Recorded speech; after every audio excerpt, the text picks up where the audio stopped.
ಈ ಹುಚ್ಚನನ್ವ ಏನ್ ಮಾಡ್ತಿದ್ದಾನೋ ಗೊತ್ತಿಲ್ವಲ್ಲ. ನನಗ್ ಬೇಡ ಕಣ, ಏನೇ ತಿನ್ಕೋ. ಏನೋ ದೊಡ್ಡದಾಗಿ ಪ್ಲಾನ್ ಮಾಡ್ತಾ ಇದ್ದಾನೆ ಅವನು. ಅಯ್ಯೋ, ನಾನಿಲ್ಲಿ ಇರ್ಲಾ ಅಥವಾ ಹೋಗ್ಬಿಡ್ಲಾ? ಏನೋ ಪ್ಲಾನ್ ಮಾಡ್ಬಿಟ್ಟ ಅವನು. ಅಮ್ಮ, ನಿಮ್ಗಿಟ್ಟಿದ್ ಚಿಕನ್ ತಿಂದ್ಬಿಟ್ಟು ಹೋಗ್ತಾ ಇದ್ದಾನೆ. ಲೈ, ಯಾರೋ ತಿಂದಿದ್ದು? ನೀನ್ ತಾನೇ ತಿಂದಿದ್ದು. ಓಹೋ, ಕಚ್ಬಿಡ್ತೀನಿ ಸುಮ್ನೆ ಹೇಳ್ತಾ ಇದ್ರೆ. ಕೈ ಹಾಕಿ ಇವನೇ ತಿಂದಿದ್ದು ಮಮ್ಮಿ. ಅವ್ರಿಗೆ ಗೊತ್ತು ಕಣ. ಮಮ್ಮಿ ಇಲ್ಲ ಮಮ್ಮಿ, ನಿಮ್ಗೆ ಗೊತ್ತಿಲ್ಲ ನಾನು ಎಷ್ಟು ಒಳ್ಳೆ ಹುಡುಗ ಅಂತ. ಏಯ್, ಸುಮ್ಮನೆ ಇಟ್ಬಿಡಿ ಈಗ. ನನ್ನ ಬಿಟ್ಬಿಡಿ, ನಾನು ಹೋಗ್ತೀನಿ. ಏನೋ ಮಗ, ಕೋಪನಾ? ಸುಮ್ಮನೆ ಹೋಗ್ಬಿಡು. ಅದು ಸಾರಿ ಕಣೋ. ದಯವಿಟ್ಟು ಹೋಗ್ಬಿಡು. ನೀವು ಬರೋ ಕೋಪದಲ್ಲಿ ನಾನು ಏನು ಮಾಡ್ತೀನಿ ನನಗೆ ಗೊತ್ತಿಲ್ಲ. ಇದಕ್ಕೆ ಕೋಪ ಮಾಡ್ಕೊಂಡ್ರೆ ಹೆಂಗಿದೆ? ಲೈ, ಕೈ ತೆಗಿಯೋ ಗಾಂಡು. ಸುಮ್ಮನೆ ಅಮ್ಮನ ಹತ್ರ ಹೇಳ್ಬಿಟ್ಟು ಈಗ ಸಮಾಧಾನ ಮಾಡಕ್ ಬರ್ತಿದ್ಯಾ?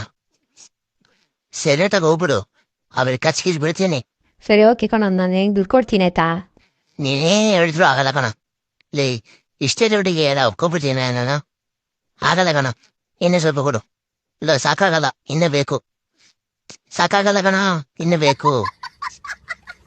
ಸರಿ.